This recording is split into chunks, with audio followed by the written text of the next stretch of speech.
ঢাকঢোল বাজিয়ে শোভাযাত্রা করে মনোনয়ন জমা দিলেন কালীগঞ্জ বিধানসভা উপনির্বাচনের বিজেপি প্রার্থী আশিস ঘোষ। 31শে জুন শনিবারই ওই কেন্দ্রের প্রার্থী হিসেবে ঘোষণা করা হয় তার নাম।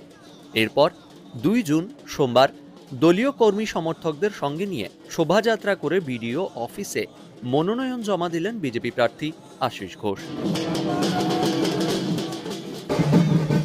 জেতার পক্ষে কতটা আশাবাদী? জয় শ্রীরাম। এখানে আমরা জিতবই। এই কালীগঞ্জ কালীগঞ্জ বিধানসভায় আমরা এবার জয়লাভ করবই।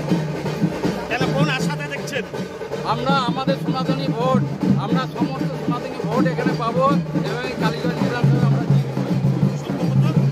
এই কালীগঞ্জ বিধানসভায় আমাদের এর আগে সত্যব্রত মুখার্জি জয়লাভ করেছে, তার আশীর্বাদ পাচ্ছি আমরা।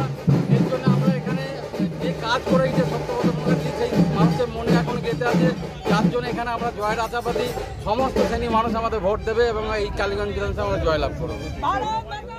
এদিন বিজেপি প্রার্থীর সঙ্গে দলীয় কর্মী সমর্থকরা ছাড়াও উপস্থিত ছিলেন নদিয়া উত্তর বিজেপির সাংগঠনিক জেলা সভাপতি অর্জুন বিশ্বাস সহ স্থানীয় বিজেপি নেতৃত্ব।